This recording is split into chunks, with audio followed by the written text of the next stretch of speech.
and really appreciate, our community needs affordable housing and appreciate any project that brings forth a meaningful number of affordable housing units. So thank you for bringing this project before us. I think a lot of the public comment that we received and was regarding the traffic and dispersal of cars onto Ravenscroft. So I have a couple of questions related to that. The project condition number 6 stipulates a maximum parking count of 125 spaces. You're showing 121. Knowing that the North Carolina Housing Finance Agency has a far inflated ratio of 1.75, I really appreciate that this development is coming well below that. But I'm just curious if there is, in your mind, a functional minimum for this program, given its proximity to the bus station and pedestrian-friendly surroundings, as we dial in a maximum parking that's in the project conditions. Could it go lower?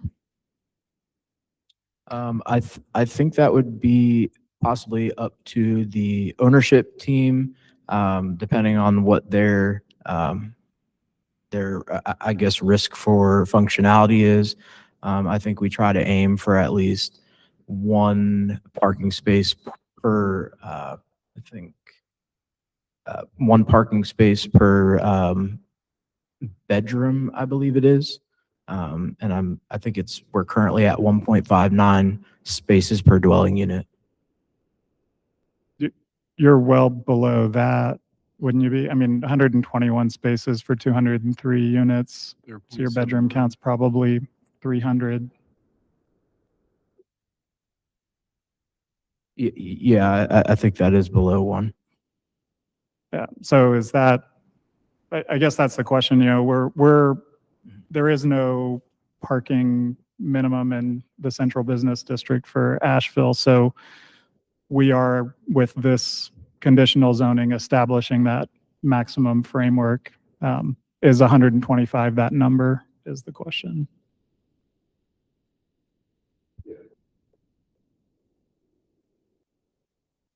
Kevin Amos with Bolton and Mink as well, just to help Paul with this question, is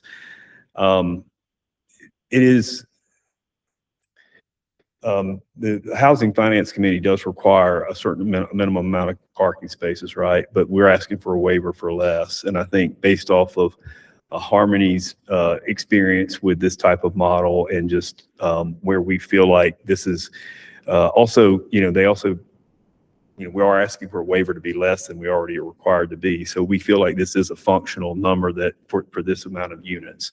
I think it's kind of a balancing act, and I think in this case that if there was a chance to reduce them more, they probably would if they thought it functionally could, because it's obviously less cost associated with it. But I think given the unit count, the unit mix, and the fact that we're already asking for a waiver, and where they've been successful at getting waivers in the past, this is about where we've landed. So and we're at schematic design at best, so we could reduce them some just because of how the design works out moving forward. So we think this is a functional number, the lowest we could go now, but that number may come down as the design moves forward.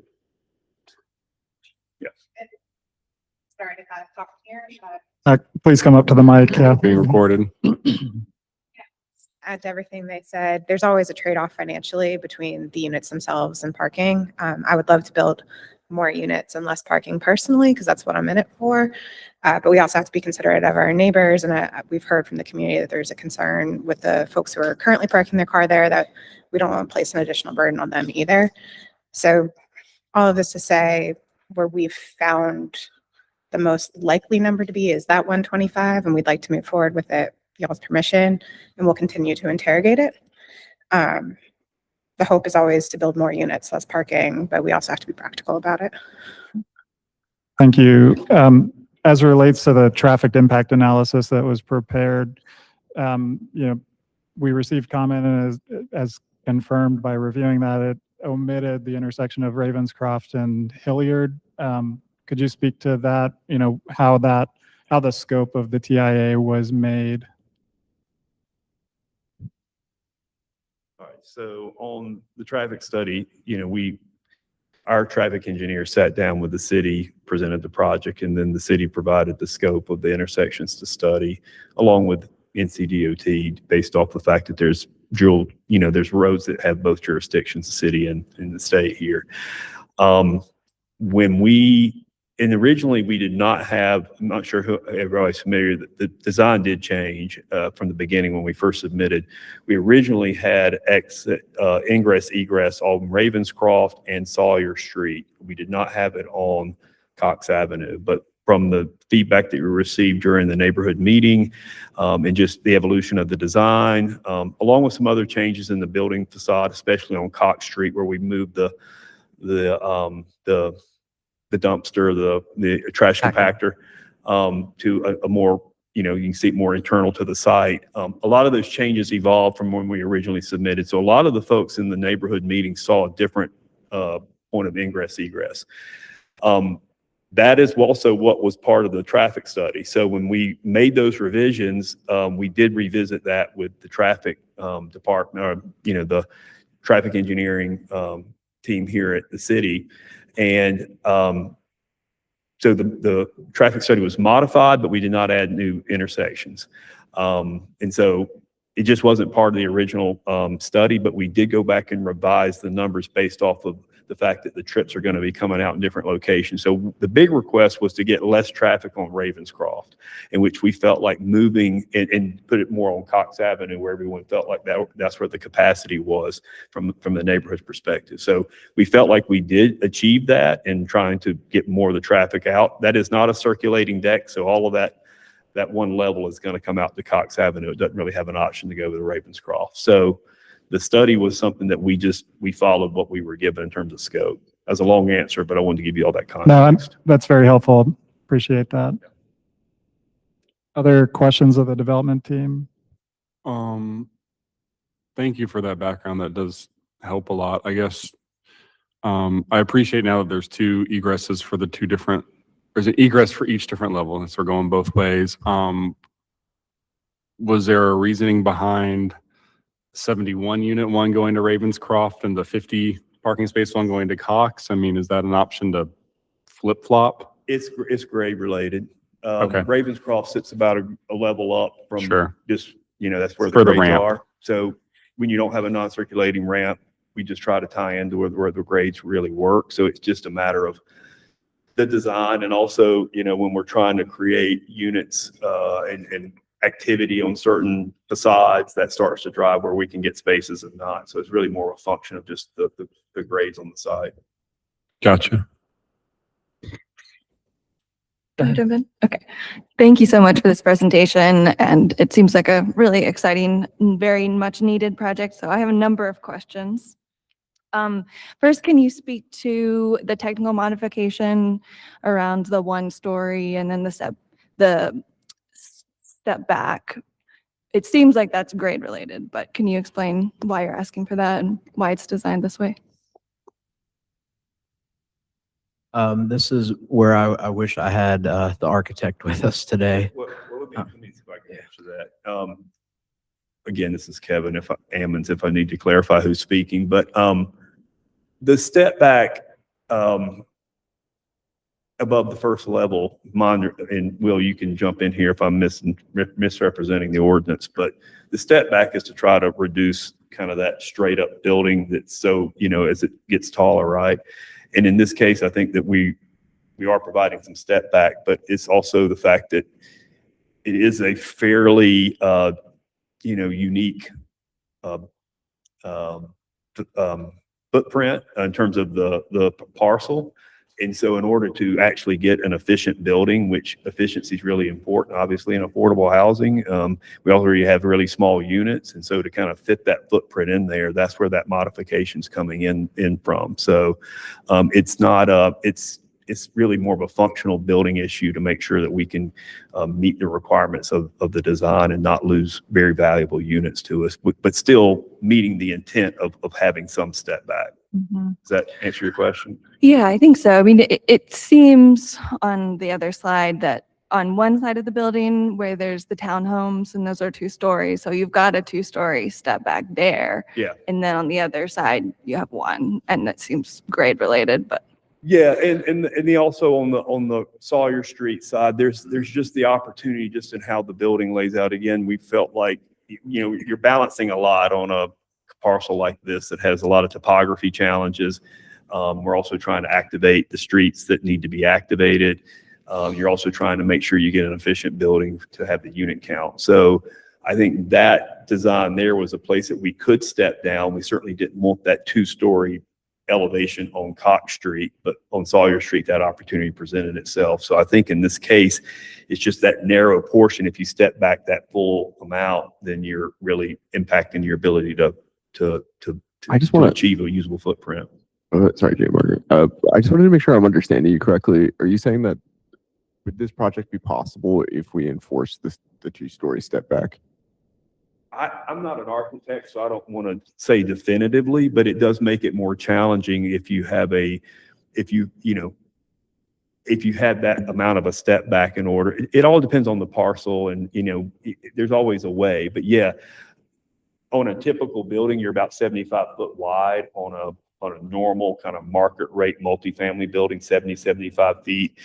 That can change a little bit, but it bases how unit sizes are and a corridor size is. So when you have that step back and you're trying to achieve a certain density on a certain site, yeah, it can limit the ability for it to proceed. Does that answer your question? Yes, thank you. with this, the step back depth isn't changing. I thought that was 10 feet, like the standard. Uh-huh. So I think you're good on that. I Okay. think that's not the question. Okay. Maybe I've misunderstood your question, so. It's It's all about unit stacking. So, Yeah. the first occupiable floor of residential units is where that step back is. And that's, to speak to your point, it's to gain the efficiencies of construction and not Versus it have being at the second structural level. offsets Right. within the residential. I'm Yeah. sorry. Yeah, And the I reason, yeah, didn't understand and the your reason question. why the step back's at 2 stories on this facade is because of the deck, right? They're able to achieve that. Yeah, and That's it's also correct. unit stacking above. When we, once you start having residential units, you want that to, from an efficiency standpoint, you want those to stack in order. You wouldn't want to have another step back at that second level. Right. Okay. That answers that question. So another question about the parking kind of programming, and you all may not have an answer to this, and you might have an answer. So the question is, because in this design, you have 2 separate decks, is the intention that one deck is serving and, allocated to some units, and so people are kind of assigned a deck or assigned a spot? And do some units come with parking and some don't? I'm just wondering, like, if I'm driving home and I'm like, is there going to be a spot for me today? I would want to know, like, I have one saved or not. You, and I'm sure anybody who lives in this building. Yeah. I currently live in an apartment building and would sure love to have that opportunity. So we will certainly be programming the parking in a way that's organized. It will be, our hands are, I think, for the best tied in the sense that we cannot profit from the parking since we are taking public dollars to build it, which means, it'll be reserved for residential use primarily, and then we'll have some sort of numbering system, some sort of key fob system. Closer to the mic. Sorry, I'm bad They're at having a hard this. time. Yeah, they're having a hard time. Can you all hear me? I'll repeat myself then if you don't mind. Yeah, so, and I feel so rude, turn my back to y'all, I'm so sorry. So the answer to the question is that once we build the structure, it'll be reserved for residential use. The driving factor there is we're accepting public dollars in order to build the property and make it affordable for those 30 years at least, which I think for the best ties our hands, and we can't make a profit off of the spots, which means, and we'll have some sort of system to be determined that's numbering, key fobs, some sort of organization. Okay. To follow up on the parking questions, was there ever consideration for doing a 2-level parking deck that does connect where the residential units don't start until the 3rd floor? We always like parking decks to connect if possible, but the, parking decks are an extreme premium in terms of their cost. And when you start to have the deck circulate, you need a lot more room. Again, not to say that this wouldn't be developable, but you can kind of see the width of the parking deck. So then if you wouldn't have enough width to create an internal ramp. So what you would have is kind of a ramp on the side of the deck, which is kind of what they call a jump ramp in layman's terms. And in that case, it's a huge added expense. Then you're seeing that kind of jump ramp as a facade. Right. And I just don't think in this case, given the fact that we're really trying to minimize parking, and also that might have been a tougher thing for us to solve if we had a flat site, but we had the opportunity to take advantage of different grade elevations to tie our parking deck into. So that kind of helps us not have to have an internal ramp. So again, from a tenant standpoint, you'd always love to be able to circulate around and find your spot. And I think that's why they'll have a program to help identify probably where people's spot is on one level or the other. But it's a lot of reasons why we didn't do it, but the grade really allows us not to do it. And it ultimately helps with the overall cost of the project. And I know that's not something you all judge things on, but again, it's just the function of the project and in this particular case too. Hopefully that answers your question. Yeah, and just to follow up, am I correct in seeing that the townhome units would have to go outside and around and could really only enter the parking deck we're showing here? Like those townhouses aren't connected to any interior part of the parking deck? Yes, that's correct. Meaning like, Is there a stairwell that Yeah, would there's a- spit out on the street? Yeah, so they could only easily access this level of the parking deck. To get to the other level of the parking deck, they're going outside, inside, into an elevator or stairwell, right? Yes, they would be accessing through that corridor. Through the corridor. They would have to leave their townhome and then go out and up the stairwell that you see there on the plan east side of the site. Okay, so they either go out and directly into this level, or they go out and go up one level. Yes, that's correct. Okay, thank you. so I know the right of way for Sawyer Street is gone, but now is Sawyer Street all the way to the Ravencroft intersection that is that's going to be cars free after this project? Like it's going to be a pedestrian area, or are cars still going to be able to drive down Sawyer Street and get stuck in a 8-point K turn?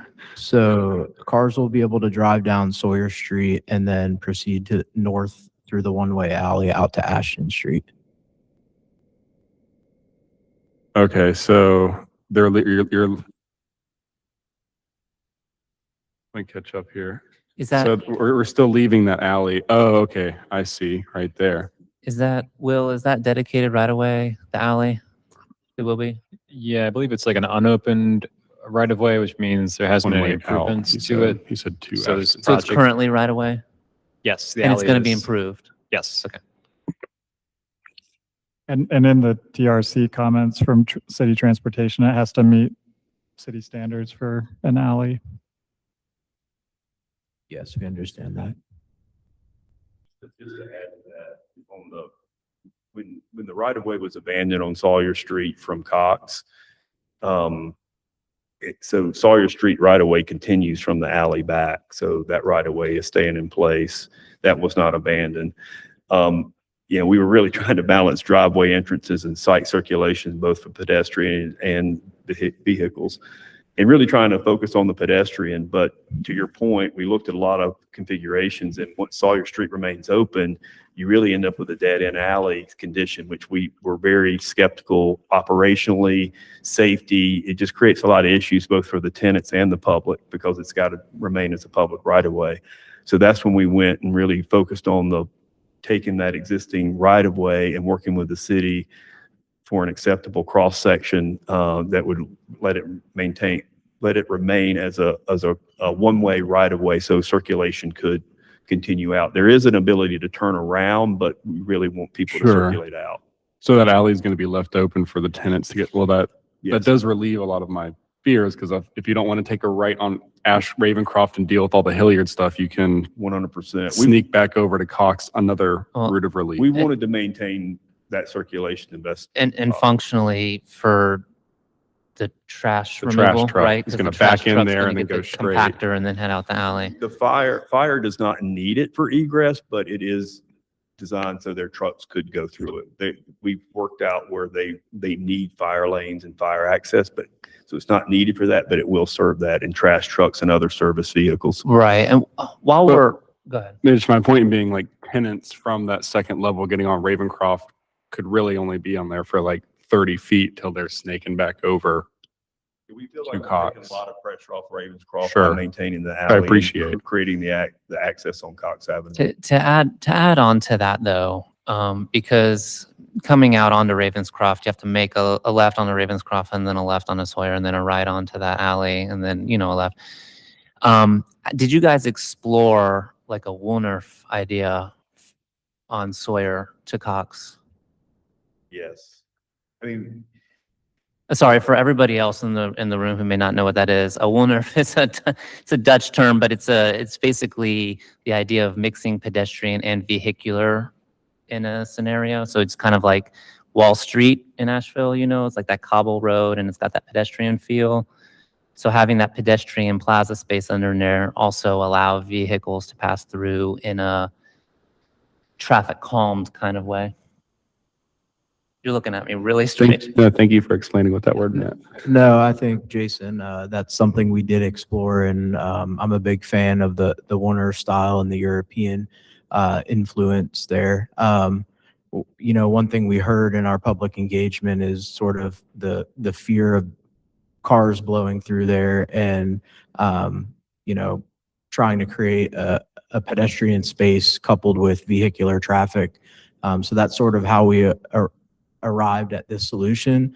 Additionally, it would create additional right-of-way, non-standard items in the right-of-way, and additional right-of-way that would possibly have to be acquired on Sawyer Street, where there are curb cuts at that adjacent property there, right at the corner of Ravenscroft and Sawyer Street. So those are some of the challenges that we were studying as we looked through or worked through that. So this is sort of how we arrived to this circulation solution to date. and also just to clarify that on Sawyer Street, Harmony really only controls from the center line over. So any kind of Woolnorf design that's in the right of way would have to have agreement from the adjacent parcel owner too. And but we've studied it. Sure, I'm thinking ignoring the part in the right of way, the part that you guys have now underneath the building. Oh, yeah, well, okay, that's a good point. Well, that originally, that right of way was abandonment happened prior, so that was built and the intent was to provide public access, but everything we've been told is that they didn't really want car circulation through there. We didn't necessarily want it through there either, because it is much more intended to be a pedestrian connection. And when you start to we looked at even potentially having the fire truck to go through there originally when we weren't sure the alley was going to be sufficient. And so as we were able to rule that out and not take the fire trucks through there, then we were pretty excited that we could make it more pedestrian feeling. And taking everyday car traffic through there also seemed to be problematic. So we really see that area that's underneath the building footprint, that kind of big square L, a reverse L there, is going to be both for the tenants, but also the public, because there's a public access easement through there where the right of way used to be. So we see that being much more pedestrian friendly. And so kind of taking your ideas, we really wanted to try to extend that up Sawyer Street as much as we can. And on the side of the street that we have is, we're doing things that we hope will kind of bring it to more of a pedestrian scale and do the best we can to make it Woolnorf-like. But just to acknowledge that we have thought through that. We're still at schematic design. If there's ways that we can make that alley or that space more pedestrian focused, that's what we're going to do. Yeah, I was mostly just thinking about traffic alleviation and if Sawyer could be one way out through there. And I understand what you're saying about the pedestrian vehicular conflict, but that's kind of the point of the one earth, right? Is to be able to design it so that both can exist together. Yep. I'm also just a little skeptical about the success of the pedestrian space under there with the length and width ratio to the height of that void. I just wanted to throw that out there. I'd imagine that that could be relatively dark. And just a sense of scale seems a little off to me as far as the height to the depth of that cutout. Yeah, it is I don't know the exact height under there, but it's 13 feet, so it's not 10, which is, Mhm. or 11. So we tried to extend that, and that was also to allow there to be, at one time, a fire truck to go through there. So understand your comments. The other challenge is just getting landscaping in there, but we're going to look at lighting. We're going to look at, we're still at early stages of that design, and we recognize that that's space that's important, not just to the tenants in Harmony, but also the public. So, appreciate the comments, and we're certainly going to do our best to make that as inviting and as functional and as pleasing as. Yeah, as I we would can. recommend just paying attention to the SEPTED principles. Yep. I'm sure you've heard from the neighbors, and I know you have about some of the activity around the area. Absolutely. So Yeah, I want to echo the recommendation for landscaping and kind of considering all creative solutions in that area. That's a big area. I think you could do a lot. Even some simple bioretention cells that are less about like volume and more about aesthetics and education, I think could be really positive. There was also mention about adding more treatment and detention to the green roofs that are proposed, and that's something I would really love to see as well. I think what you're asking for with the reduction in the tree preservation percentage is substantial in a time when the community is really hurting from the loss of trees, definitely due to Helene and Yep. lots of reasons. And I think there's a way that we can find a balance that maybe can't hit that 10%, but we can do some other important environmental things to balance that out. Maybe pay like a really small part of the fee in lieu somehow where we can kind of meet in the middle on this. That's what I would like. yeah, I want to second that. I think if you can't meet the 10% in tree canopy, green is better than no green, right? And so that's where the green roofs, I think, are an amazing amenity. And I think that's one way that that you guys are showing you're offsetting, you're compromising, right? And that's what we want to see is like if you're asking for something somewhere, where are you giving somewhere else? And that's the nature of the condition and all zoning. If I could, since we're talking green roofs, I heard a concern earlier about them getting VE'd out quite frequently, which I have also seen in my career, and I very much hope we're not headed in that direction. I just wanted to put it out there that was a condition of the original RFP that we won from the county.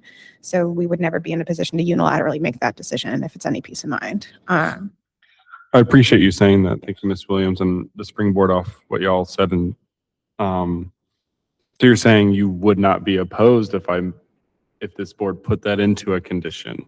I didn't quite say that. But I did say- Because and it's not an attack on you. I want to make that clear. I just have seen so many projects with green roofs and solar panels, and it all gets VE'd the second bids start hitting. So how do I protect against that?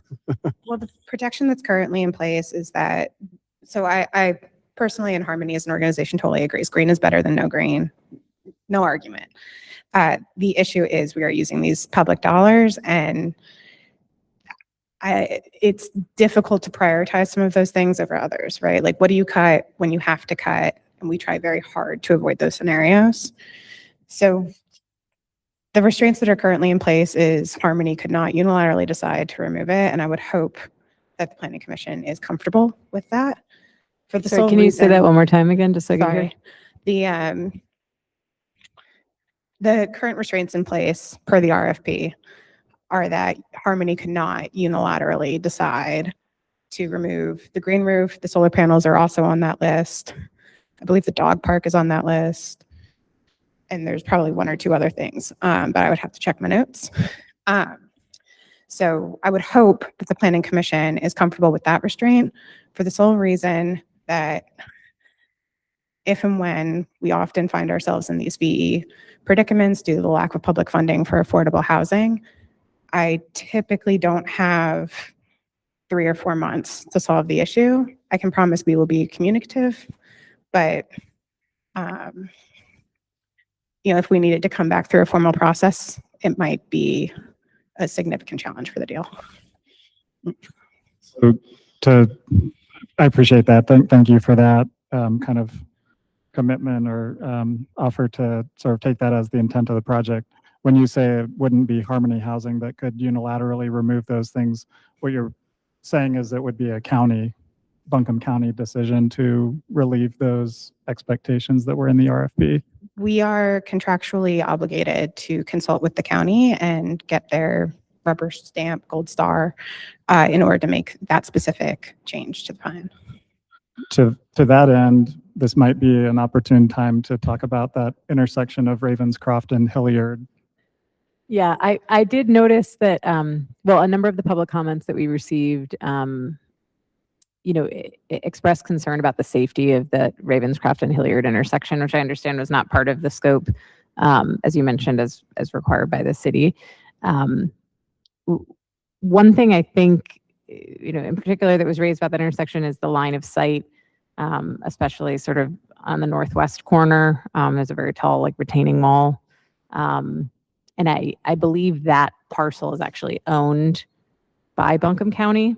And so I say all that and don't really necessarily know the best mechanism to try to discuss that with them, but I don't know whether it's possible for them to look at improvements they could make to that parcel to help improve the line of sight.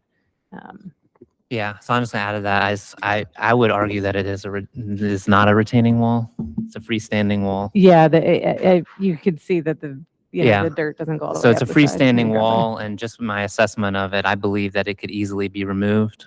And since it's county-owned property, I think that could solve a lot of concerns that the neighbors have about line of sight at that particular intersection. Do we have a county comment on the issue? Oh, we knew. We don't, I mean, Matt Card with Buncombe County, working community development and helping with the Cox Avenue project. Obviously this parcel here is a separate parcel from the project itself. And I believe, if I remember correctly, that there's some historical nature to this retaining wall, and I'm not sure. So I do think that would have to be looked at. It does have a mural on it. There's a mural, There is a mural, but I Mhm. believe that there is some kind of historical part to that.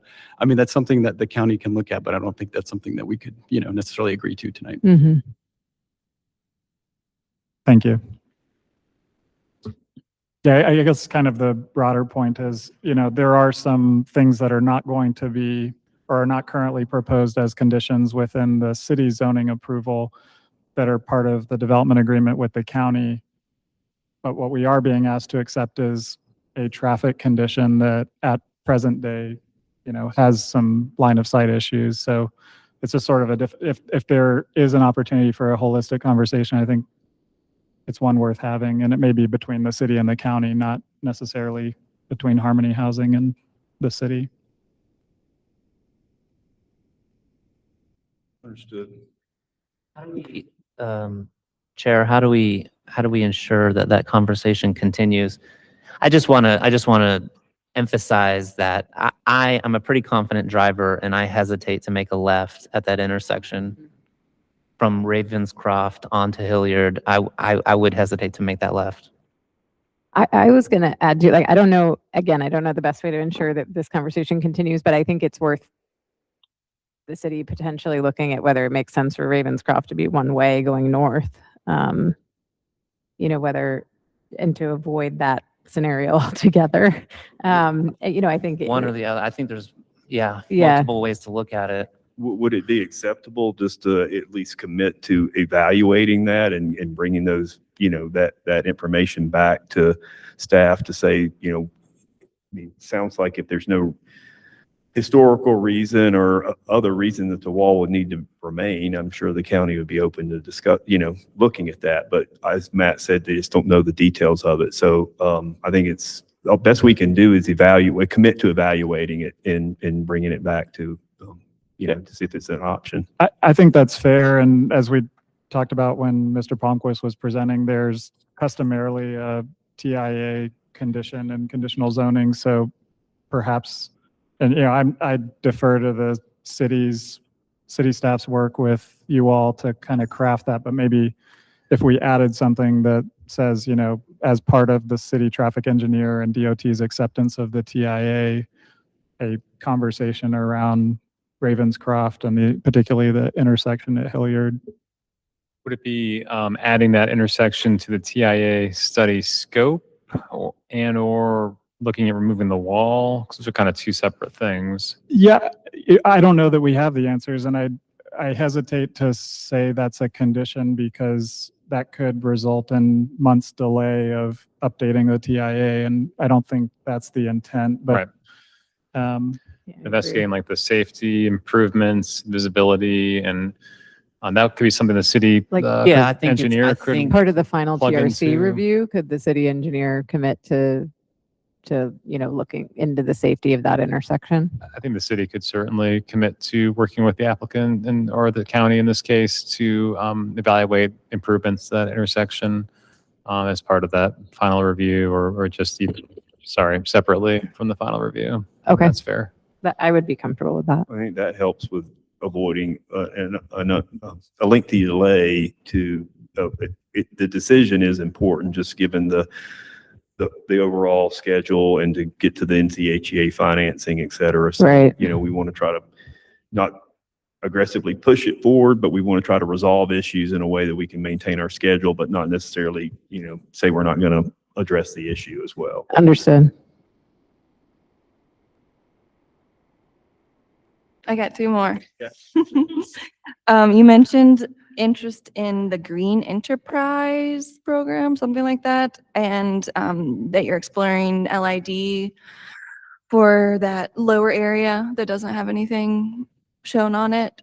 Can you just say more on that? And I'm, as someone that designs those types of projects, I feel like you could commit to some trees and then that could be integrated into some sort of stormwater facility in the future. And Is that what you meant by LID would be specifically stormwater? Yes, Design? that's correct. So I think currently we've been working with Harmony Housing on the possibility to provide potable water during the case of an emergency or power outage, in addition to either rainwater retention or a blue roof, if you will. So at this time, we've studied that at a real high preliminary level. So we studied that location as a possible use for that, in addition to the green roofs. like a cistern of some kind. Okay. That's correct. The long kind of skinnier sections up against the parking garage, could those have trees? I'm just not sure why they wouldn't have trees. Yeah, I think we have no objection to adding more trees there. I think, again, at that very schematic level, and possible just omitting from our part, we certainly could add that to the landscape plan. Okay, I think that would go a long way. So my other thing, we haven't talked about Asheville Yards being next door. And as someone that loves going there, it can be very loud. And I would like to see that the windows on, at least on the building that's facing that facility, have windows that are rated to 85 decibels. I think that would really impact the livability of those units. And there's already been tension at times in the South Slope with that venue. So thoughts on that? Well, I will say, I mean, Harmony can speak to this more, but they have commissioned a study just to kind of understand what those noise, we heard that loud and clear in the neighborhood meeting too. And so I think from that point, they've really been working, and I'll step aside for providing the details. Yeah, I mean, I personally see it as a great venue, amenity. I wish Willie Nelson was playing that close to where I live, but yeah, we have commissioned a noise study to make sure our windows are appropriately rated and folks are, enjoying their homes. And again, you don't have to take my word for it. HUD is going to require that of us as well. I don't know that they would specifically require 85 decibels, just to be clear with you, but they require the study and they'll be reviewing it thoroughly. I think when there's multifamily, there is sound transmission coefficients they have to abide by per building code. Now, I can't remember exactly what those are, but having done similar things, there is like a step above just like R19 insulation in there they have to do. There's some like double drywall and like C-channel on the ceilings they got to do. Yeah, we're asking our folks to look at all of those steps. And yeah, I can confirm that as, in my day job, I do affordable housing development, and with HUD funding, a HUD environmental review is no walk in the park to get through the noise study component. So it'll certainly be addressed. And I have full confidence that that's going to be the most restrictive standard. No, additional provision that we put on it. And if you're familiar with the term, it's a Part 50 that we're providing, so. Yeah. Okay. I think actually that there's the indoor sound level requirement for HUD is less than 75 decibels or even lower. So it's a pretty, it's a really tough, you'll likely have to do some upgraded windows, maybe some mass loaded vinyl walls. There is going to be quite a bit that's expected of HUD as part of the environmental review. Yeah, and I think that's absolutely accurate. And also we want to do the right thing. So both things. Will there be units that are designated as no parking spaces? I'm just, because I know there's the intent to encourage people to walk, use the bus, and ride their bikes. And so if we have units that are like, this is specifically for people that don't have a car, or they're going to park it somewhere else, is that something that you pursued? So how it works at our properties currently, and we could program this once we get further down the line in the process, I think. But typically we do like a first come, first serve. When the property lease is up, the leasing agent will say like, hey, do you need parking? If so, sign you up. Once it's full, it's full. Anecdotally, I will tell you that often takes quite a while. So most people who live in our buildings would have a difficult time affording a car. Depends on the market, depends who lives there. This particular building, I think that parking garage will get quite a bit of usage, and that's why we're building it. But yeah, usually first come, first serve. Picking up on that question, I'm curious if there were any considerations for parking share options with other parking structures within the region. I'm having a little bit of a hard time hearing you, but I think I heard the word parking share. Yeah, other sorry, I structures? can repeat my question. It was, if there were considerations for parking share options with other parking garages in the area. Wherein other folks could come park at our lot, or that our The residents reverse. Like could. if you had tenants who were, or I don't know, for whatever, series of options, but if someone wanted to live in this development, but then park their car in another location. I definitely think that's something we could explore. Okay. There's no definitive plan at the moment, but we could be open to that. Okay. County deck is just right there, so. Yeah, He has a lot right across the street. that they're hoping to develop. Right, that's right. Yeah. Thank you. Any other questions before we open for public comment? Go ahead. Or I apologize. This one's actually for staff. I had a question kind of with the conversation about the traffic impact analysis and surrounding intersections. I know the French Broad MPO had put together the safety action plan. They have a data set where they look at intersections and they'll tell you the probability of crashes happening there. Would it be possible at all to get that as a data point for staff reports? Is that feasible? I don't want to give you all undue. We can definitely look into it. Okay. Yeah, if it's a data source that's out there and readily available, we can certainly consider incorporating that. I know there's a few things we've been trying to work in to add some more information to these. We can kind of put that as one of them that as we kind of revamp things a little bit for sure. Sure. Okay. Could you say what that question was again? Because I do work at Land of Sky, which houses the MPO, so I'm curious. Sure. Yeah. I had asked that the French Broad MPO had put together a safety action plan. And then part of that effort was they created a data set for the entire jurisdiction of the MPO that identified high injury networks and then intersections that were high probability of crashes happening. And then they broke it out into a couple of different data points from there. Is that there were some intersections that were high probability for pedestrians, for intersections that were high probability for bikes, high probability for like car on car. And so the data points that I think that would be most interesting would, I guess, honestly, for me, it would be all three of those types. And then I would also kind of like to know if this was like a high injury network. Yep. That would be, Sure. I just got one comment, and thank you to Ms. Williams and the project team. I really appreciate it. I do understand that on your level, this is a schematic drawing, but this is a final review for this committee. So it's a chicken and egg problem. Like, we don't have the full drawings until you have approval. We're approving something that's not like the final drawing. So these are nitty-gritty questions, but this is our final look at it. So please understand that that's how we have to approach it. But thank you.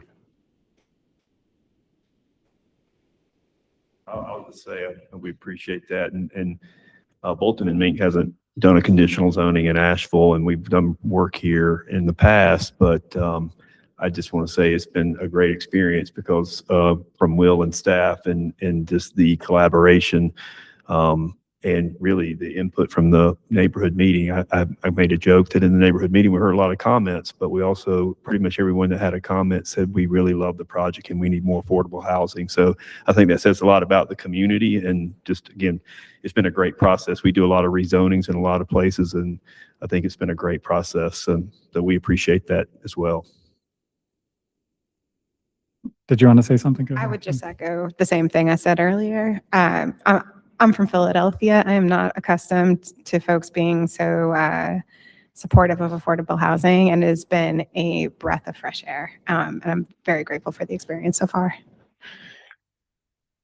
Thank you.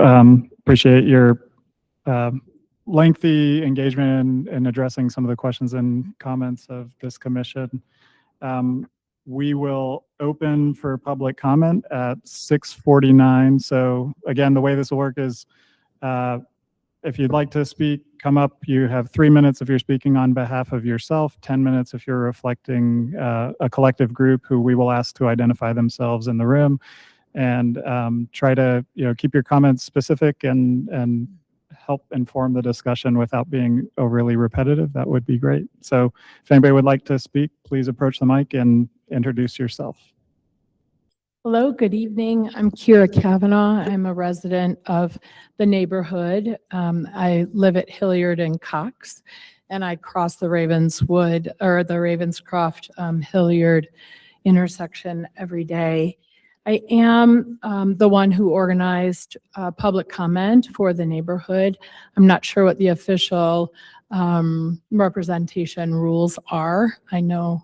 If you have at least two people here that are ceding their time to you and identify themselves. Two people ceding their time then to you me. get 10 minutes. We have one. Can I speak on your behalf? Anyone else? No? Oh, okay. But my husband was here but had to leave, but that doesn't count. If you could just kind of keep it brief, but we'll maybe not be strict in enforcing the 3 minutes. Okay. Thank you very much. So first of all, I want to thank you very much for your willingness to make the final TRC review look at the safety of the intersection of Ravenscroft and Hilliard. I submitted some photographs to Will. Is it possible for you to pull those up?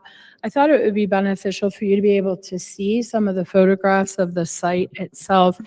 Right behind where the building is going to be built, there's a little neighborhood tucked in there, that cute little street called Ravenscroft.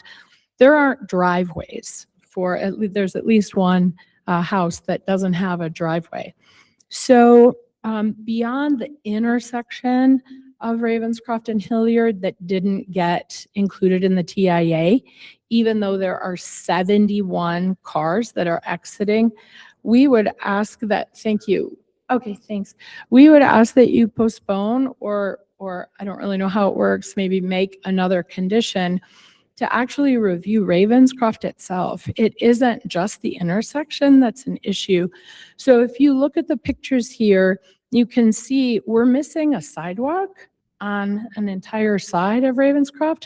So even though the development will have a 10-foot sidewalk, it won't extend all the way to that intersection. So I know it sounds like there hasn't been a review of the pedestrian impact of this development on Ravenscroft, but individuals won't be able, we have to walk in the street on the one side. On the other side, the sidewalk is very narrow. And so you would actually have to cross Ravenswood from the affordable housing development, walk down the narrow sidewalk, then cross again to be able to get across the street. So as much as we think about the retaining wall or the wall being the issue, there are far more accessibility considerations. The other issue is we do want to acknowledge that we support this development, and we want to acknowledge that we appreciate the developer and the architects at least moving some of the traffic onto Cox. But as at least one of you noted, there's more cars that are still going to exit onto Ravenscroft than onto Cox. It sounds like there are obvious reasons why the architect developed or designed the building the way they did. But we would ask that that parking ramp be connected and be able to exit all of the traffic onto Cox. As was stated in the public comment by more than one person, Ravenscroft is a little bitty street. I appreciate your recommendation to look into a northbound one-way. It can't, you can see in those pictures with those cars parked there, you cannot get two cars through, plus bikes, plus pedestrians. So we would ask that all of the traffic be, the vehicular access only be restricted to Cox Avenue. I understand some of the constraints that they're talking about here. And I'd also like to just register, I don't know why the city wouldn't recommend a traffic study at the primarily impacted intersection. The other issue is that parking, you can see the cars there. There are not going to be enough parking spaces for the number of residents in the building, which is fine, understood, except that if I'm in that building, I want to park along that street. And the parking along Ravenscroft is relied upon for residents that don't have driveways and also for businesses clientele. At least one business in the neighborhood meeting said that they would consider moving their business if their clients were not able to park.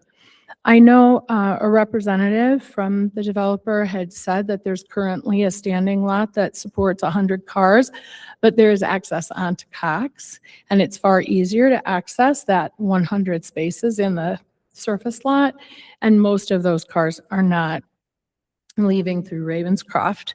So we would ask that a parking plan be considered for the spaces on Ravenscroft that would restrict the 50 Cox Avenue residents from being able to park there, which sounds mean, except what we really are intending to do is to protect those spots for the residents and the businesses. The other street that is not being street that is, oh, this is one of the homes that doesn't have a residence, and you can, a driveway, and you can see how the sidewalk doesn't extend on that street. And then you can see it isn't just the retaining wall at that intersection. that intersection, that crosswalk is at the top of a hill. So as cars are coming up on either side, they can't see the pedestrian and the pedestrians can't see the cars. So it's more than just a question of the retaining wall. So I would ask if you are going to ask for a final TRC review to look at the safety of the intersection, that you also direct them to look at the pedestrian crossing. You can see there's a yellow sign there, but there are far better ways to signal the presence of pedestrians in a crosswalk than this. And I don't know if you can tell, but those lights were actually on and it's the middle of the day. So with the sunlight, we can't see them. The last thing I wanted to mention about the traffic issue is there also was not a traffic impact analysis done at Church and Hilliard, which is the other street 1 block over that would take some of the outflow from that vehicular access on Ravenscroft.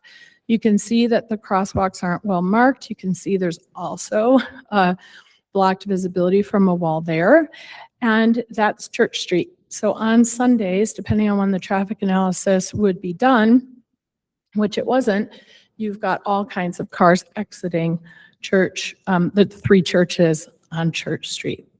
The last thing that I would ask you to consider is, and I appreciate all of your comments about that pedestrian overhang, that plaza and that alley, and I appreciated you recognizing the public comment around there. The neighborhood has deep concerns about the safety aspects of that. So looking into lighting isn't enough. They had also suggested at the neighborhood meeting that they could hire a 24-hour security guard.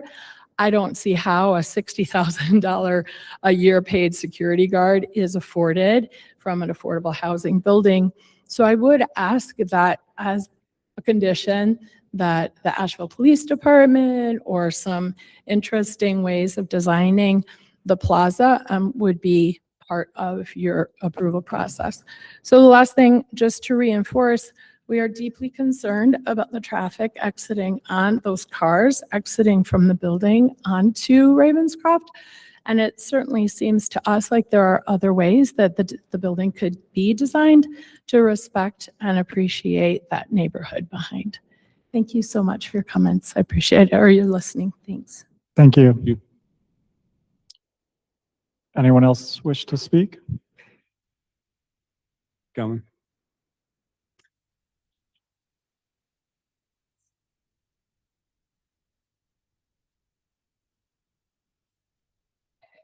Hi, my name is Susan Griffin. I live in the Aston at 61 Church Street. I'd like to agree with everything that Kira said. I think the other street that's being ignored is Sawyer Street itself. First of all, we're losing about 20 free parking spaces downtown. And to cut the parking in this housing by any amount is going to really make a big difference. I mean, I don't know where people would park. The county lot is there. I don't know what discounts they would have for this, but to have free parking downtown being taken away is a big deal, especially for people who might need it the most. The other thing about Sawyer Street is, if you look at the plan, Ravenscroft comes up and curves, and there is a triangle there. And to make a left onto Sawyer, so I thought I heard something about using this as like a circulator coming through Sawyer up through the alley and then exiting onto Aston and Cox. That turn is not, it's just not a good turn, especially if you're going to be putting landscaping there, trees. It's just, it's a very invisible turn. And our parking lot is accessed right across the street from there. So I need Sawyer Street access. But I just wanted to say that it's, emphasize, unless you are actually driving a car in this area, it's hard to imagine that you don't see on the schematic what it actually is like. And it's difficult. There's a lot of very narrow roads and very awkward turns involved. So thank you. Thank you.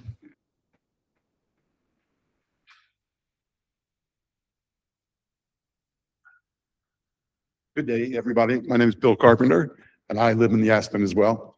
I agree with everything that's been said, reinforce it, ditto. I'm very supportive of additional housing and of this project in general. Have extreme concerns about the traffic. And I wonder, I don't know if I get an answer, but why there wasn't a formal traffic study done around this project. As I understand it, the developer did one, but the city, there hasn't been a really formal one. And I don't understand why that is because of everything that's been said. It's going to be a mess if you approve it as it is. So I'm really asking you to think hard, work hard, and try to figure this out. And I understand about the timing and all that. I used to be a developer. I served on the Center City Commission in Memphis, Tennessee in my former lifetime. So I've sat where you guys are sitting. And one of the things I learned from that is if it's not in writing, it's just wishful thinking. So promises and all that. If it's not in writing, it doesn't really matter. So I would ask you to consider that. And that's what I have to say. So thank you for your service. Thank you. Thank you.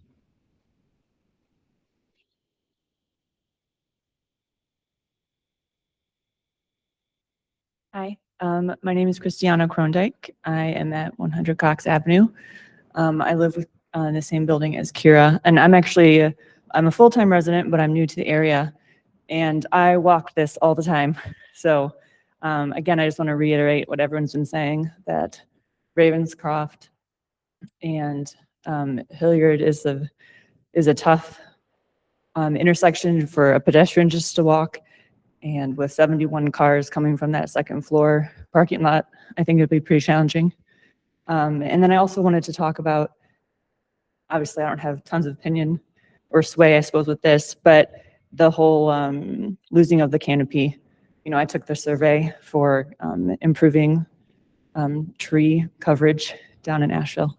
And if they're not going to plant trees, but then they're not going to pay for them when they should, I don't know. I don't really love that.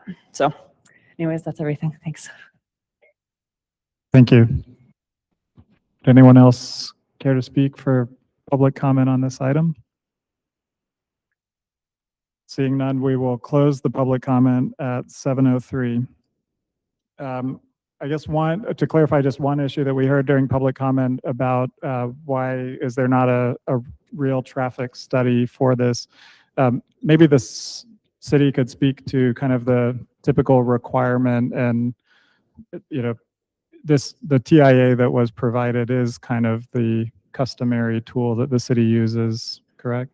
Right. So in these types of scenarios, the city does not initiate or do their own traffic study, but we require that developers of projects do the traffic study, which is reviewed and, as explained earlier, scoped with input from the city traffic engineer and NCDOT. So that's the process that this project is going through, but not something that the city will necessarily initiate on their own. But it's part of a sort of standard DOT format, and it's under the guidance of DOT. That's correct. Yeah. And it's a stamped and sealed study. Right.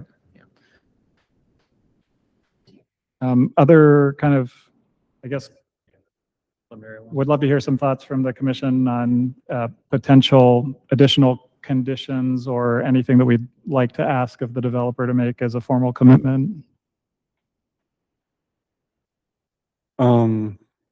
I guess I'm looking to staff and legal's advice. I mean, I think I did like a lot of, I'm forgetting her last name, is Kiara's comments on some of the traffic stuff. I mean, we don't have the authority to make permitted parking spots on Ravencroft for the existing residents. That's outside of our purview, correct?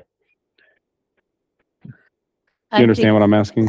I think, I'm sorry, that would be outside of your purview as a condition because it's going to property that's not located in the project. So you couldn't put that in for the developer.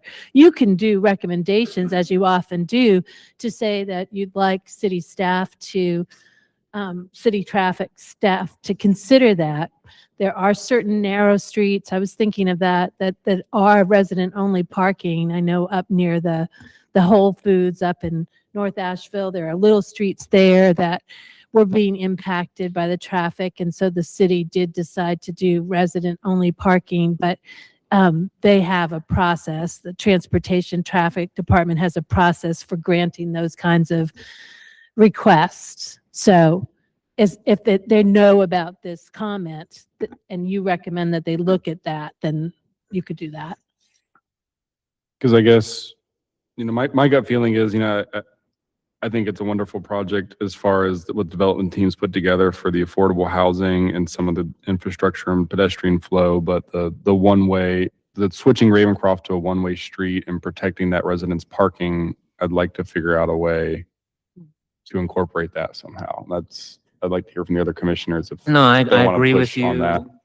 I agree with you, Lindsay. Like Ravenscroft Drive, one way north, I think is an elegant approach or something that definitely should be investigated as its feasibility.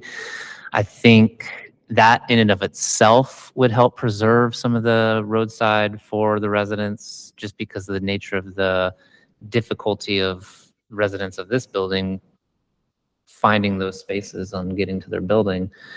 So yeah, I agree with you. I don't know what regulatory authority that we have other than the recommendation. It's sounding to me like as far as we can go is to make a Yeah. recommendation on that. And I guess my stance is I get the feeling from the applicant that they are willing to follow through with investigating these things. I would be comfortable in making it a recommendation. I do not know what the comfort level on my fellow commissioners is. Yeah, and I think at least my understanding, city legal can weigh in, that what we as a body recommend to city council has, we are recommending conditions, and then those recommendations get memorialized in the motion that then is presented to city council and is sort of on record in that way. Is that so there's, there are conditions, if we're suggesting adding conditions to the Exhibit E project conditions that would have a little bit more teeth, the recommendations would just run in tandem as part of our motion. Yeah. And is it possible, so to that point, is it possible to have it like, if we say, we recommend investigate traffic impacts and safety on Ravenscroft and the intersection of Ravenscroft and Hilliard, i.e. exploring one-way north on Ravenscroft and also including both, whatever, removal of the wall on the corner, looking at pedestrian safety at the intersection. Is it possible within the condition, I know we're on a quick turnaround with this. I know Chris has a lot on his plate. Chris Carnes has a lot on his plate right now. But is it possible to have that investigation done between now and council? Probably not. We can certainly look into it, and I can't speak for him, but it's correct that he is incredibly busy. Some things might be able to get started, but some things do take longer depending on the scope and the scale of the study. That all those elements. I know. I just know the residents would like to get some sort of, because they're probably gonna, assuming this passes, go to the council meeting as well. Yep. We can start that conversation and continue it even after the project is reviewed. I think this kind of opens the dialogue, and I think those conditions to help kind of solidify that commitment to explore those opportunities. And there's things that, maybe it's not the project's responsibility to improve Ravenscroft, but it's something that the city's responsible for working with the residents to make better. So regardless of what happens with the project, that's still something that can move forward. Outside the timeline of the project, it might take longer than the timeline of the conditional zoning anyway. Sure. Some level of commitments, further commitments, and then I know you mentioned that you'd be willing to investigate. Is that something that's feasible with you? Yeah, I mean, what I want to be careful of is, I think Harmony is certainly open to exploring this. However, on the traffic study piece, what we don't want to do is obviously we can't afford a 4-month delay. But I want to also note that I'm not a traffic engineer, but when you do a traffic study, and these are typical of everywhere, you know, you look at existing conditions versus proposed conditions. The existing lot has 120 spaces. Now there's only 71 spaces on the level that goes out to Ravenscroft. And so I'm not suggesting that That 120 spaces can all exit onto Cox though. Right, but what traffic studies do is they look at where people are typically going to go because they can't predict. It's a model, right? So they're saying most people are going to go to Cox because that's where most people are going to go right now anyway, because that's where the traffic would go, right? So, but in theory, most people are probably not going to go to Ravenscroft now either because, you know, they're going to go out and take a left to go back out to Church. To Ashton, because that's where they get to a signalized intersection Right. quicker. And when we do the study, and again, you can amend the study, but they look at our development, but they also look at all the existing conditions. And my guess is the reason the city didn't ask for those originally is because when they looked at the site in total, they looked at the intersections as they exist now and how they may be impacted. I don't live there. They certainly have a better idea of what's going on, and we're not contesting that at all. Yeah. But I'm saying if we do that study, it's likely the city would have to kind of look at the overall study and look at the other developments that are happening and all the things that you look at in a traffic study in addition to our project. So my concern is just the length of the study that would have to study everything from the retaining wall is one thing, but to look at one way, it's not just our development solution. It's not just a Ravenscroft solution because the city's going to look at the overall network of circulation. And so it is a study that's doable. And I think we're open to doing it, but we would just like whatever that condition would be that it doesn't necessarily slow us down. And I agree, within the time that we had to get to city council, it's unlikely we would have a result from a study. So, just wanted to clarify kind of where existing now and where we're headed. So it sounds like the What applicant's about willing tying to. it again to the final TRC review piece? Like, because I think that's, Mhm. I mean, that's up to the developer as to when they return for that. Is that correct? Yeah, and that's usually a little bit further past the any council approval. That could be something, a timeline, kind of working on towards that a little bit more. And The TRC can't hold them accountable to anything though. That comes out of that. Would be no conditions at that point. yeah, it's a little tough no- because And no feedback to the residents. I mean, is there a mechanism for? I see what you're saying. well, I mean, you know, I think city staff is happy to work with residents directly, you know, even outside of this project. So if we know that there's concerns about safety in the area that are going to be there, even if the project gets built or not, you know, we want to hear from them. Folks can reach out to me. I can put them in touch with Chris Cairns. We can start that conversation. And that's, you know, that's what we're here for. So, I mean, that's something that we're happy to do starting tomorrow. Yeah, I think that's a great idea because it sounds like, and I know from experience that those safety concerns exist now, even before this Right. development. Right. It sounds like the And- applicant's ready to commit to investigating the safety improvements of that intersection through the final review of the project. Yeah, and I think that for the benefit of the neighbors, you know, it is a miracle that any affordable housing gets built, and this is one hoop of many, many more to come. Yeah. To line up all the financing, and so there is a lengthy process still. This is the moment that we have as a city the opportunity to have that dialogue with the developer about what our expectations are. So it is a good time for this conversation. In terms of implementation, understanding what's possible, there's plenty of time before the first mobilization of construction, it would even be possible. So are we, what's the language on a recommendation or you know, I think we're kind of talking towards something, but I'm not exactly clear on the scope or the, you know, milestone that we're expecting something to happen. Sounds like the applicant was willing to investigate the safety of the intersection of Ravenscroft and Hilliard for the, you know, throughout the final technical review of the project, and have that be something that, you know, they help to dialogue with the city about. It's kind of hard to put a word around it because it's a little bit outside the city scope and they're not going to be responsible for those improvements per se. And we're kind of hanging it on the project in a voluntary fashion. But I think saying it in that language won't be in the project conditions per se, but maybe a recommendation that the project team work with the city to investigate safety improvements of Hilliard and Ravenscroft through the technical review of the project.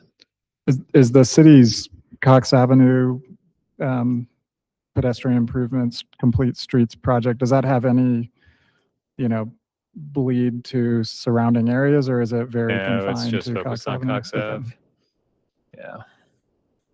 And what about the transitioning to a one-way street and potential resident parking? How could we include that? I think those would be elements that we could explore separate from the project that the applicant expressed some hesitation about tying it to their project as it could impact like the TIA they've already completed and that sort of thing.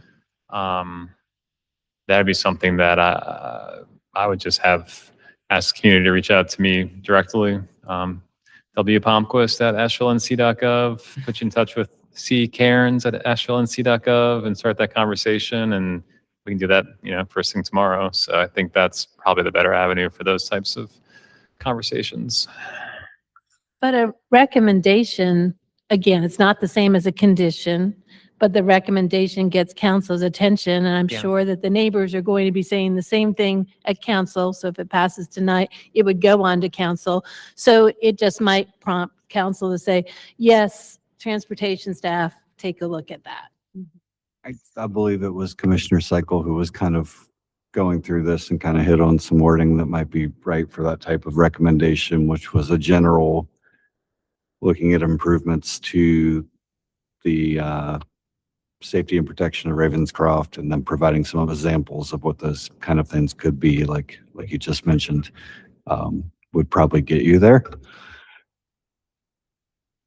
Thanks. And I should have mentioned this if it wasn't entirely clear. We are the recommending body for conditional zonings. Right. City council is the decision-making body. So I think everybody is aware, but just to make sure. Any other thoughts or requests of this project? One comment that I think should be baked into that recommendation is evaluating the left turn from Ravenscroft onto Sawyer Street. I think initially it seemed like, oh, that's going to be a great option. And now we know, we've heard that that turn is really difficult. And so I think either there should be a sign not allowing people to turn there because it's just unsafe, or there's another way to configure that street. So I think that's kind of a mix of developer looking at that and the city evaluating its own streets. Yeah, I mean, looking at the plans, I think there is opportunity to try to increase the radius there, right? The building Yeah, doesn't come that far out. I think there's actually Mhm. opportunity to improve that intersection The from a sidewalk. site engineering perspective. The sidewalk extends really far there. It's like a big bump out. And so that could maybe be Not scaled sure if back. the engineer is still in the room, but Oh, no, he's right there. yeah. I think there is opportunity. We're talking about the intersection of Ravenscroft and Sawyer where it does curve and it looks like if it's one way, there is opportunity to get that intersection closer to a 90. Sure. I think. Yeah, sure. And I think the plan now is proposing improved curb. I don't believe gutter, but granite curbing there and asphalt and milling and overlaying. So that's something we can look at. Okay.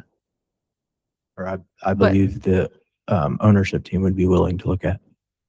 Okay, you're saying the sidewalk could be reduced, like, you know what I'm talking about? It's when Yeah, it that sticks out radius like can a- be. The radius can be larger. Yes, it can be and the increased sidewalk to. can be offset from Yes. that. Yes. Yes. As we already are improving that within a part of this design. Okay. That's what you were alluding to with talking about the adding the curb. You were basically saying you're already improving it to some degree. Yes, Okay, the project is already considering that Got to it. begin with. Thank you. Okay. So is that a further recommendation or Yeah, exploration? absolutely. Or could it be a condition?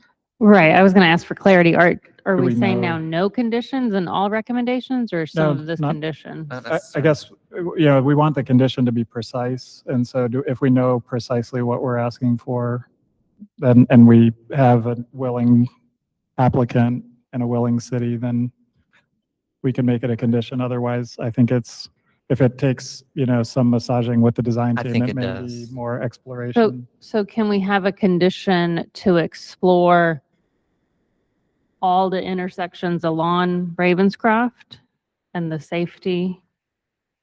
I think the comments have been that that would be like many months to do it properly, but correct me if I'm wrong on that. I think that's the hesitance. Right, so something that wouldn't happen before council, but something that could be a condition of the project that has to be met before it starts.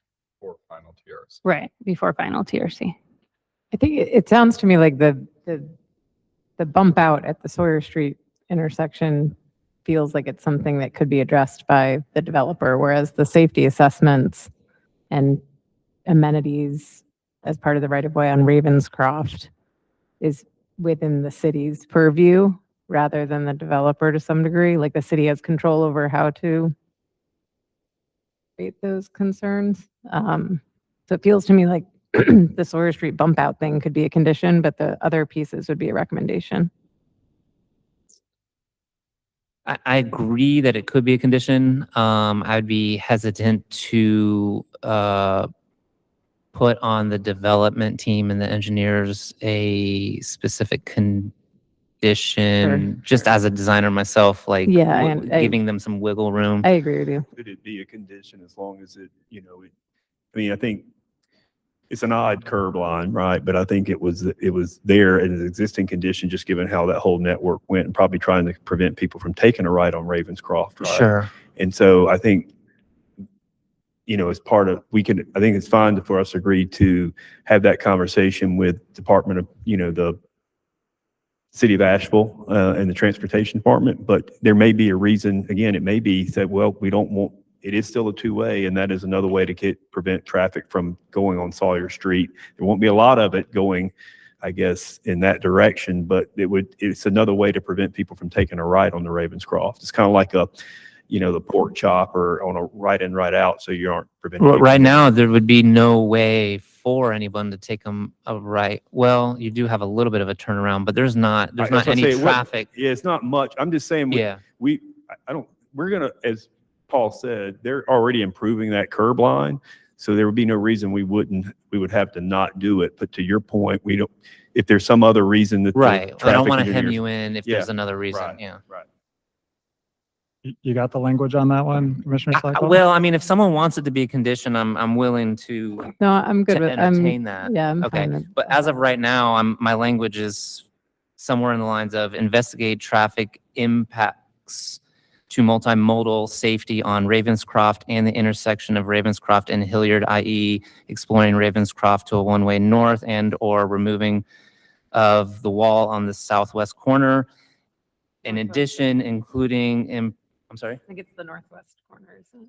Yes, northwest corner, thank you. And in addition, investigating improvements to the intersection of Ravenscroft and Sawyer, i.e. increasing the radius of the southwest corner to achieve closer to a 90-degree intersection. What about resident parking? Exploring, that's a city call, but And a recommendation that the city traffic engineer explore the possibility of reserving resident parking, on Ravenscroft. reserving for residents, yeah. I don't know. I'm sorry, I thought this was on, but I thought that was mentioned, that they said even if you made it I one mean, way. that's or a solely city thing though, right? Yeah, but that's as part of, and then the recommendation to be working, recommending that the city is also evaluating. Okay. I just was That's how you're saying it, right? It's a recommendation. They work together to the extent they can. And then possibly the city engineer also looks at making something a one-way street, which only the city could do, and having resident parking. Yeah, I mean, we could kind of blanket these a little bit and say, investigate in conjunction with city traffic engineer, those items, and then it's not, we're not hanging it all on the applicant, and it's just kind of, you know, they know what the discussions were. We'll talk with Chris Cairns. We'll kind of suss out what city transportation can do, what they can recommend. If there's improvements to the intersection, then they want it, and they can do that, all the better. That just kind of leaves, I think, a little more open-ended how we actually go about doing it. If you're okay with that. Is that helpful? Yeah, I think, having just a general recommendation around the issue provides an avenue for the city to work Yeah. interdepartmentally tandem between with the planning and applicant. traffic engineer. So if it's a priority of the commission, it seems like we're swirling around a motion. If someone, I do want to propose a condition that's separate from Great. this conversation. Please. Okay, I'm going to try to get this right in how I explain it. So regarding the tree preservation, this is kind of my proposal for meeting in the middle. Right now you're at 1.7, is that right? 1.2%. So what if we agree to 5% and you can achieve that either with fee in lieu or in raising your percent of trees. So maybe you can raise your trees to 3% and then pay for 2% fee in lieu. I think we could discuss that with Harmony. This was brought up earlier, but somewhere or with our current percentage of having a deficit of 8.8%, that puts our fee in lieu between 166,000 and 196,000. So something to consider. But That's what the 8% would cost, you're saying? that's what 8.8% would cost, which is Okay, pretty significant. sure. But of course, we don't object. I would never object to planting more trees in green space. So I think if that's something Harmony is willing to accept. I appreciate the regulations as they stand. And like I said previously, more green's better than less green. I have to unfortunately say that the project financially the budget is quite strained. And I am attempting to avoid VEing some of the amenities that we've discussed tonight. And it would just be irresponsible of me to agree to additional cost. I would be, especially to bind the project to additional costs, I would be willing to consider it. And if there were, I don't know, an alleviation in the budget, or, one of the major issues we're dealing with right now is that with the big beautiful bill, the solar tax credits went away.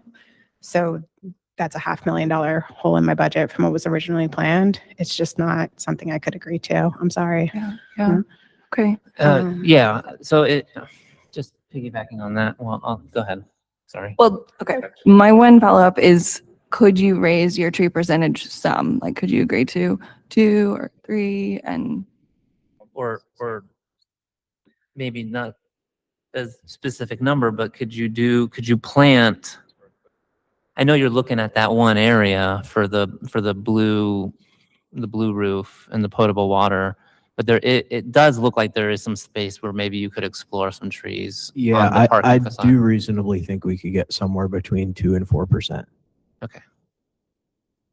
And that is a very easy yes for me. If it's feasible to put the tree there, that's very Because easy. the to say.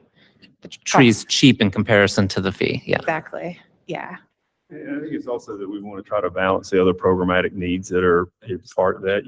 I think there's also hope that there's a little area for dogs too, to be able to, walk your dog a little bit. So that area it doesn't mean They there like can't to be pee on trees there. trees. Dogs love trees too, right? So I think ultimately we're going to, be committed to having as many trees on the site as we possibly can fit on there. So I know that's not a formal commitment, but if maybe the recommendation is that we explore ways to increase the amount of tree coverage. And I don't know if there's a minimum that or more than we're willing to commit to, but.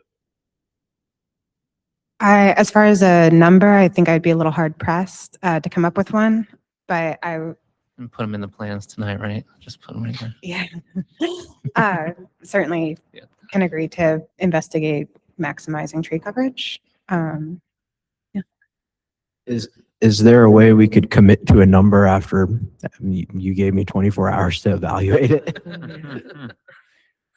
Or it's a language that we work to maximize it. And, it still has to go through permitting. So urban forestry or whoever's going to kind of have purview over that could certainly say that you still have opportunities to put trees here. You haven't maximized your site, so to speak. So is it maximize all available area that would meet the requirements of the city for tree planting? Something like that. I think I'd just like to comment here that I think generally it seems to me that you're facing regulatory constraints from a variety of different sources, and there's very limited space on the site, and I'm not inclined to put additional prescriptive requirements around that. Yeah, I think, yeah, well said. I kind of agree with that. And if we had endless time, which I know we're kind of pushing this to a long hearing, it would be great to hear where other, regulatory requirements of the city are driving cost. I know I saw one comment in the TRC report around whether the city wants to impose its running bond sidewalk pattern, which comes at a premium to conventional sidewalk. It's not a conversation we've had, and it hasn't been a request of the developer, but where there could be cost shifting to things that have benefited the city as opposed to just a scoring pattern in the sidewalk. I'm all ears for that, but I don't want to belabor this conversation. So, but I hear you and I agree. I think we need affordable housing units, and I want to try to make sure that we can ensure that those happen. Yeah, I agree with you. And I think that everyone here has been acting in good faith. And I want to just shout out kudos to Buncombe County with this project, Ferry Road project. I think they're doing great work, maximizing their properties for affordable housing. And I think this is a fantastic project, and kudos to them for requiring the green roof. I think that's an amazing step that the county did there. Yeah, I do think we should include it as a recommendation, and I do believe I like that idea too. Faith. Yeah, thank you. Yeah, Thank you, sir. I would- appreciate your sentiments. I would rather it be more like a recommendation. Yeah, well, I would be satisfied with that recommendation. And I think adding in, so not just maximizing the tree coverage, but looking for green stormwater opportunities. And again, these can be kind of light touch. They don't have to be big quantity, very expensive, but the more plants you can put anywhere, the better. Not just trees. And another thing to note, which wasn't conveyed on the plans, on the green roofs, they're depending on getting into the details and the weeds of it, there is opportunity for tree canopy up there as well. So I asked about that. anything we Will can told me do, that wasn't possible. it's not confirmed, but there is additional space on the site. Awesome. Yeah, fantastic. Keep exploring that. If there's opportunities for trees on the roof, I'm all about that. I do have one consideration I'd like to bring forward to go back to the right angle between Ravens Cross and Sawyer. One I did just want to bring up. So if the spirit of decommissioning Sawyer Street to pedestrianize it is going to incur more pedestrians coming down Sawyer, I don't see exactly how that intersection won't be turned into a right angle without expanding the intersection between Ravens Cross and Sawyer, which would make it easier for cars to make a left turn, but would make it much more dangerous for pedestrians who are crossing through the intersection. The majority of pedestrian fatalities occur in intersections, and using the numbers that are like, in Google Maps of the intersection currently, if you go from the sidewalk on the east side of Ravenscroft to the curb of the parking lot that's there, it's about 50 feet. And if you made it a little bit more of a right angle, it would be pushed up to about 67 feet. So that would, and if there's not a crosswalk or any sort of pedestrian safety that's involved in that intersection, that would be, about 67 feet of someone just walking into the middle of a road. So a consideration I'm not saying I won't, I'm not in favor of the city looking into it, but I think I would appreciate if there were some safety considerations with changing the way that piece of the road is working. I think that's a good point. And, normally we try to narrow crossings. And so in this case, to facilitate flow, potentially there's something like a pedestrian island, to bifurcate and provide some safe refuge. Not being a traffic engineer, I'm not going to design the street cross section, but I think you're right. We want that to be a consideration. So maybe as part of the recommendation to investigate, it's also to consider or prioritize pedestrian safety. Yeah, pedestrian island would be fantastic. Anything that would be, I wasn't sure what our purview for that recommendation could be with DOT, but pedestrian island would be my preference. Yeah, good thought. Anybody ready to make a motion? We've talked around a lot of issues. Really appreciate the willingness to enter into discussion. Agree and echo the comments of others that this feels like a discussion in good faith. It also is a really important and visionary project that is repurposing publicly owned land for a public good. So just appreciate all aspects of that. And what we're trying to do is kind of massage the fine grain. So thank you for that. And Commissioner Cycle, not to put you on the spot, but would you be willing to make a motion? Or anyone for that matter? Sure. I'm finishing writing one of them up now. So that's not, can we pull up, where's the motion? Well, let's get to it.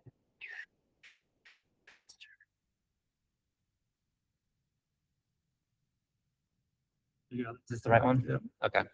I found it. Will. I got it. All right.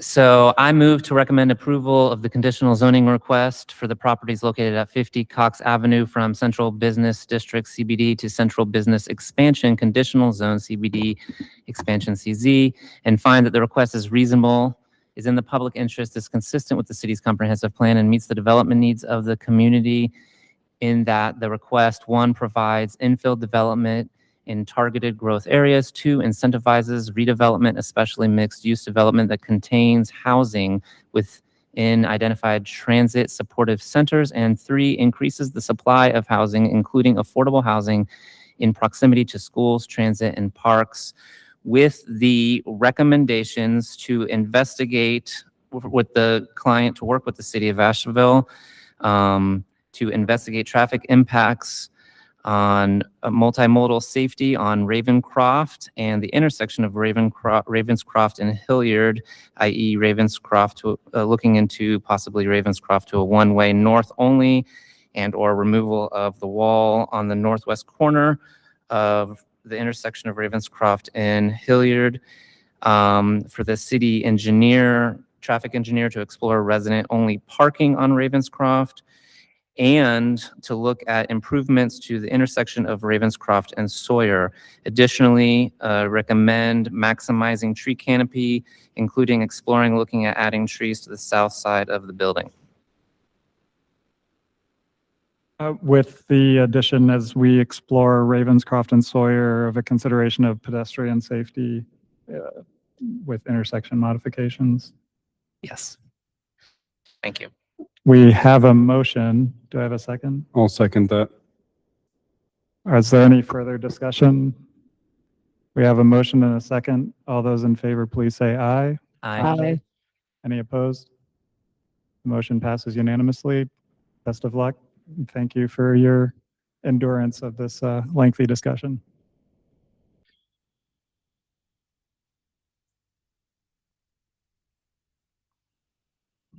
Next up, we have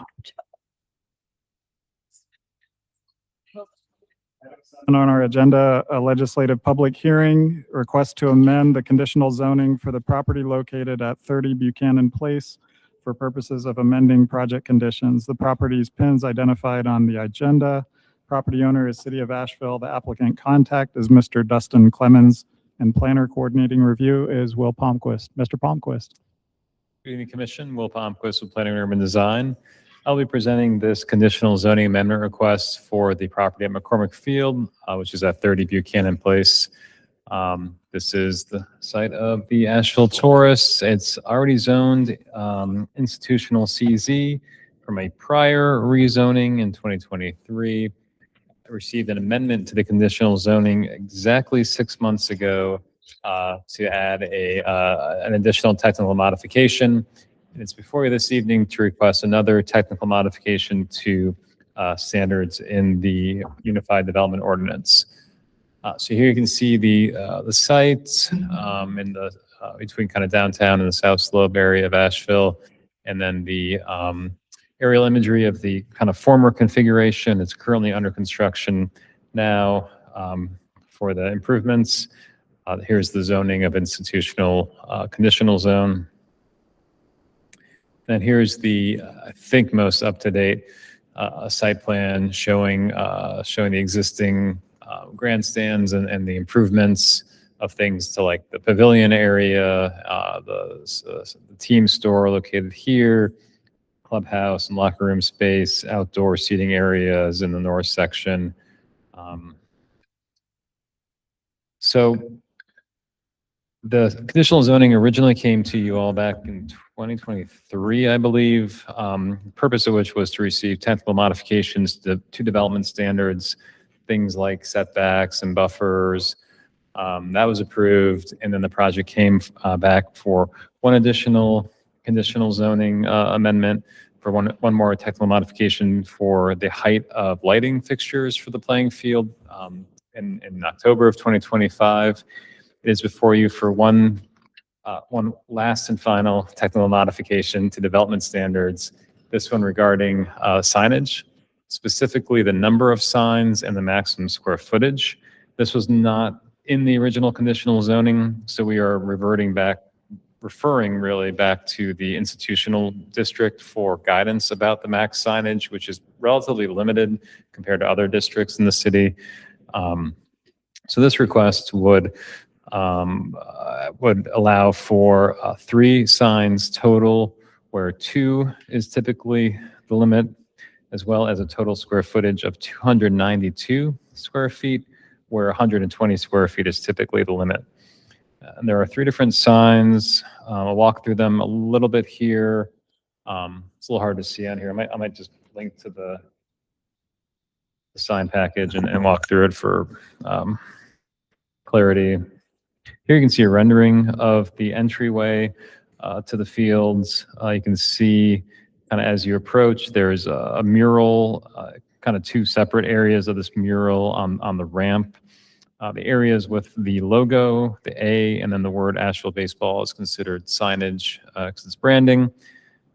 There's proposed signage on the roof of this, of the ticketing kind of turnstile. And there's signage in like a banner type format. It's more of like a illuminated signage above the, I think it's the concessions area. So here's some renderings what they would look like. This is above that turnstile ticketing kiosk area. It'd be internally illuminated with individual lettering. Here's the details on that. This one would be 64 square feet total. Here's a view at night. Another view with the turnstile. Here you can see details on the mural and the 2 parts broken out between the logo and then the Asheville Baseball at 90 square feet and 38 square feet.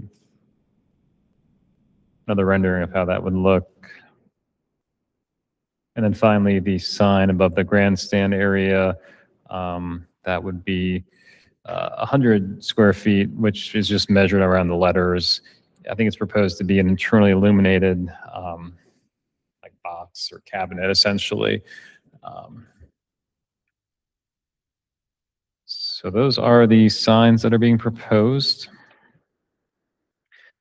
A lot of this is kind of recycled presentation material from that original or last amendment. And I'm kind of folding in the review generally with the project as well. So in the fact that the existing zoning is not changing and it remains to be compatible with the surrounding area. It is compatible with the future land use of parks and open space, which talks about a variety of different park facilities that will serve the areas of the communities in an equitable fashion. The existing roadway network's in place. There is still the traffic control and parking plan adopted as part of the initial CZ. So those conditions and that conditions document will remain the same with just this one additional modification added to that section. The final TRC approval has been issued for water, sewer, and stormwater already. It meets the goals in the city's comprehensive plan to promote access to well-maintained parks and open space for all, and to enhance and celebrate Asheville's unique places and destinations. Staff recommends approval of the proposed conditional zoning amendments. The initial TRC happened back in October of 2023.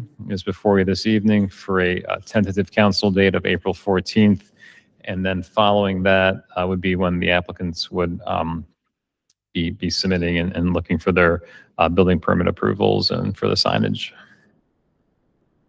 And with that, I've got to answer any questions. We also have representatives from the city's it's DCRF, but I don't know, I can't remember what it stands for, department here with us this evening. Thank you, Mr. Palmquist. At the risk of short-circuiting discussion, I'm prepared to make a motion. Public comment. I know. We'll do public comment as well, but that's just a cheeky way of saying this is a strange reason that we need to conduct a public hearing. Something like this should be a minor modification, and the fact that it has to go back not just before Planning and Zoning Commission, but onto City Council is further evidence that our UDO needs work. So appreciate all the work of staff, and I don't mean to undercut that at all, but I totally agree. My only question would be like if any of the signs needed updating for whatever reason, they wouldn't need to come back to us, correct? Yeah, I appreciate that clarification. So, yeah, so what's before you tonight is the size and number of the signs and the square footage, but not the content. So if the wording need to get changed or the colors or whatever, that could be done without having to get reviewed. Let's say for some reason though, like to get the lights in, people that investigated fully, they needed an extra square foot or two. Did you make that decision? I couldn't. This planning director could consider it as a minor modification. I think if maybe the overall square footage stayed consistent and they kind of shifted a couple square feet here and there, that might be an avenue. Yeah, exactly. I think that's probably an option that could be explored if that scenario arose. Yeah. It's a good question, actually. I'll open for public comment at 7:49, and I'll close the public comment at 7:49. My favorite part of the meeting.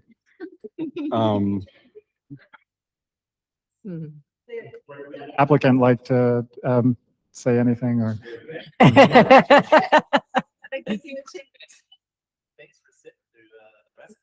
Yeah. I'd like to say, I think the only way I could consider this is if we add the condition to double the Ingalls free sub sign in size. Is the only possible way I would consider approving this. I made that joke last time, Commissioner. I know, I stole it from you. Roll tape, roll tape.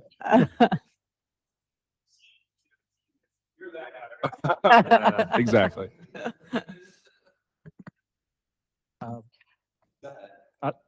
I'll move to recommend approval of the conditional zoning amendment request for the property located at 30 Buchanan Place, zoned institutional conditional zone and find that the request is reasonable, is in the public interest, is consistent with the city's comprehensive plan, and meets the development needs of the community, and that the request, one, dedicates adequate resources to meet the maintenance demands of existing parks, including sufficient capital and operational funding consistent with best management practices and community standards for high level of service, and two, continues to create accessible urban places throughout the city and ensures that downtown services, amenities, and resources are designed to serve residents as well as visitors.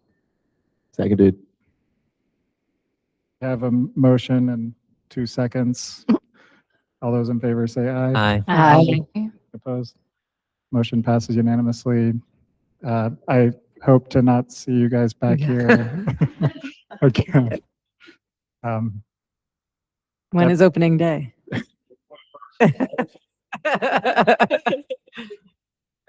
All right, thanks. Our next meeting of the Planning and Zoning Commission is May the 6th.